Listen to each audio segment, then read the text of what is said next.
শোন গরু, তোকে অনেক ছোটবেলা থেকে আমি পেলে বসে বড় করেছি। তোর আর একা একা থাকতে হবে না। কালকে থেকে তোর একটা নতুন বন্ধু আসবে। তারপরে তারা দুই বন্ধু এক জায়গায় থাকবি, মিলেমিশে থাকবি, গল্প গুজব করবি, সুখ দুঃখের আলাপ করবি, কেমন? মালিক, বন্ধু? সে কিরকম বন্ধু?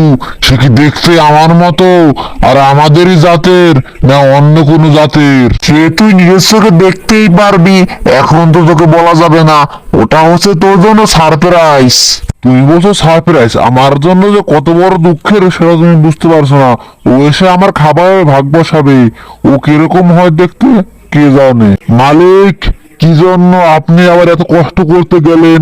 ওকে না আনলে হয় না? কেন কেন? তোর হিংসা হচ্ছে বুঝি? এখন না এনে আর উপায় নেই, কারণ বায়নাপত্র সব দিয়ে ফেলেছি। এখন শুধু আনার অপেক্ষা। আর এখন তো আমারও খাটনি বেড়ে গেল। তোদের দুজনের পিছনে আমার অনেক শ্রম দিতে হবে। আচ্ছা, তাহলে আমি এখন গেলুম।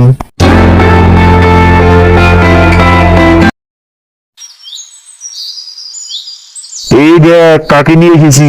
এই যে তোর বন্ধুকে নিয়ে এসেছি। এখন তোরা দুজনে একসাথে থাকবি, গল্প গুজব করবি, কেমন? মালিক, এ তো দেখছি একটা পুচকে ছাগল। এই কি আমার নতুন বন্ধু? আরে হ্যাঁ রে হ্যাঁ, এই তোর নতুন বন্ধু। সারপ্রাইজটা কেমন লাগলো? হ্যাঁ, তুমি তো আমাকে সুন্দর সারপ্রাইজ দিয়েছো। কালকে থেকে আমি সারপ্রাইজ দেবো। এভাবে বেশ কিছুদিন কেটে যায়। তারপর একদিন গরু বলে, না না, আমি বেশ কিছুদিন হয়ে গেল দেখতে পাচ্ছি ওই মালিক আমাকে রেখে এখন ওই ছাগলটাকেই বেশি ভালোবাসছে। আমি এই ছাগলটার একটা রফা দফা করেই ছাড়বো। এই মালিকের সব ফসল এখন আমি নষ্ট করে ফেলবো। তারপর আমি ছাগলের নাম দেব।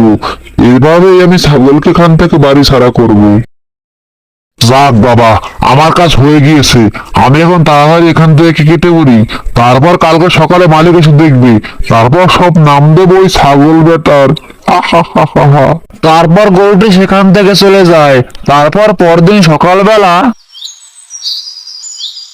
হায় হায় হায় হায় হায়, আমার এত বড় সর্বনাশ কে করলো? এই গরু, তুই সত্যি কথা বল, এই কাজ কে করেছে? আমি কতদিন যাবত এখানে আছি? আমি কেন এই কাজ করব? আমি কতদিন যাবত এখানে আছি? এতদিনের ভিতরে কি কোনোদিন এই কাজ কেউ করেছে? এই ছাগল বেটা আসতে না আসতে এই কাজ করলো কে? আমার তো মনে হয় এই ছাগল বেটা এই কাজ করেছে। মালিক, মালিক, আমি কাজ করিনি মালিক। এ ব্যাপারে আমি কিছু জানি না মালিক। তুই চুপ থাক ছাগল। আমার মনে হয় গরু ঠিক কথাই বলেছে। এই গরু তো কতদিন যাবত এখানে আছে, কই কোনোদিন তো আমার ফসল কেউ নষ্ট করেনি, আর এই গরু নষ্ট করেনি। তাহলে আজ কিভাবে নষ্ট হলো? তুই আসতে না আসতে এই অঘটন ঘটলো।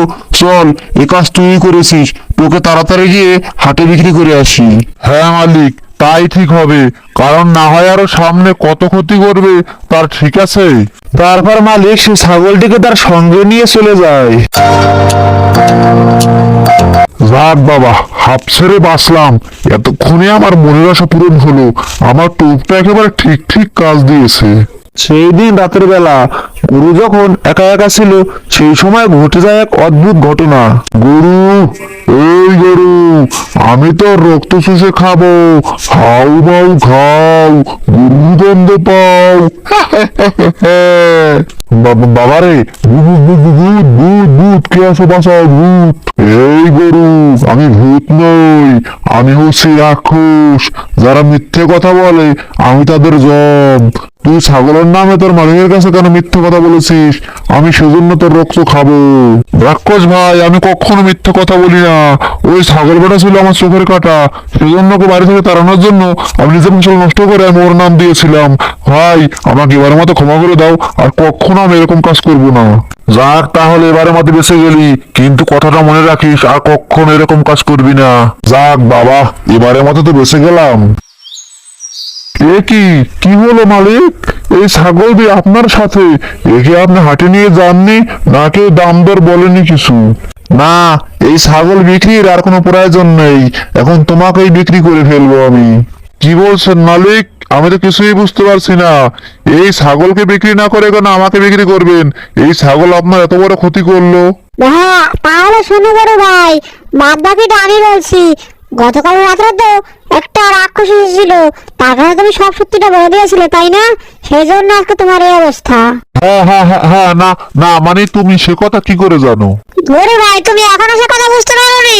তাহলে শোনো বলছি। গতকাল রাত্রে আমি আর মালিক মিলে তোমার সাথে রাক্ষসের অভিনয় করেছিলাম, যাতে তোমার মুখ থেকে সত্যি কথা জানা যায়। তুমি লোকের মুখে একটা কথা শোনোনি, অন্যের জন্য কুয়ো খুঁড়লে সেই কুয়োতে নিজেকেই পড়তে হয়। তুমি আজকে সেরকম কুয়োতে পড়ে গিয়েছো। তারপর সেই গরুর মালিক সেই গরুকে হাটে নিয়ে বিক্রি করে দেয়। বন্ধুরা, আমাদের গল্পটি আপনাদের কাছে কেমন লাগলো? যদি ভালো লেগে থাকে আমাদের চ্যানেলটি এখন সাবস্ক্রাইব করুন আর লাইক শেয়ার কমেন্ট করে আমাদের সাথেই থাকুন। ধন্যবাদ।